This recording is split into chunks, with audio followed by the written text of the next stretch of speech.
Ipinalalagay na sa Immigration Lookout Bulletin Order si Bamban Tarlac Mayor Alice Guo, ang kanyang mga kapatid at dating opisyal ng gobyerno na si Dennis Cunanan matapos silang maiugnay sa Pogo sa Bamban Tarlac. Ang babaeng manager naman ng Pogo sa Porac, Pampanga, dadalhin sa Maynila matapos siyang maharang sa airport sa Davao City. Saksi si Jonathan Andal. Para raw makalabas ng bansa, isang babaeng Chinese ang lumipad pa Davao pero naharang siya kahapon sa Davao International Airport. The preferred airports of these Chinese nationals coming in and out of the country are Clark, Palawan, Puerto Princesa, and Davao. For whatever reason, we don't know.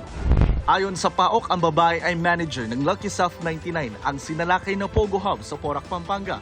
Dadalhin siya sa Maynila para imbestigahan ng PAOK o Presidential Anti-Organized Crime Commission. Isa siya sa 12 persons of interest sa Porac Pogo Hub na ipinaalerto na sa Bureau of Immigration.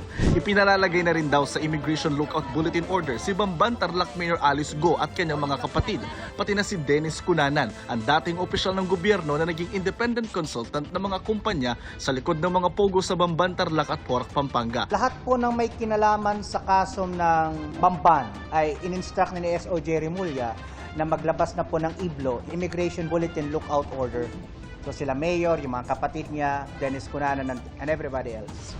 Sinusubukan ng GMA Integrated News na makuha ang panig ni Guo at Cunanan kaugnay nito. Pero dati na nilang itinanggi na sangkot sila sa mga illegal na aktibidad. Gayon din ang Lucky South 99 na pinag-aaralan din daw na magkontrademanda laban sa PAOK. They are already been judged by the public because of their being Chinese. Pangalawa, wala naman po silang kinatatakot na harapin kung anumang asunto, anumang question na isasampa sa kanila. Pero pinag-iisipan, di pa rin po nawawala sa option yan na magkakaso ang isang against isang. Kanina nag-inspeksyon si Senador Sherwin Gatchalian sa loob ng illegal na Pogo sa Porac. Irerekomenda niyang suspindihin si Porac Mayor Jaime Capil dahil sa kapabayaan. Merong negligence na nangyari kung ang isang mayor hindi pinapapasok. Dapat magsumbong ka na sa polis, mag-report ka na officially, hindi yung tatahimik ka.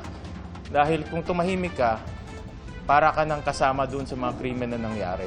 Sabi ng abogado ni Capil, sasagutin na lang nila ito sa pagdinig sa Senado sa Miyerkules. Mag-aaralan naman ni Gatchalian kung ipatatawag din sina Attorney Harry Roque at kanyang dating executive assistant matapos makita ang mga dokumento nila sa Pogo Hub. Nang tanungin naman kung may koneksyon ba si Guo sa Pogo Hub sa Porac, sabi ni Gatchalian, ang masasagot ko lang yung mga kausap niyang tao nakita rin dito sa Pogo Hub nito. So that's the link that we are referring to.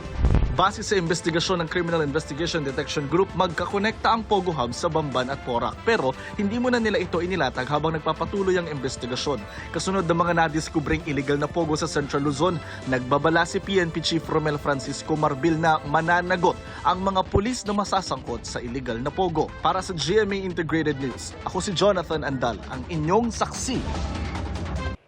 Mga kapuso, sama-sama tayong maging saksi. Mag-subscribe sa GMA Integrated News sa YouTube at para sa mga kapuso abroad, samahan niyo kami sa GMA Pinoy TV at sa www.gmanews.tv.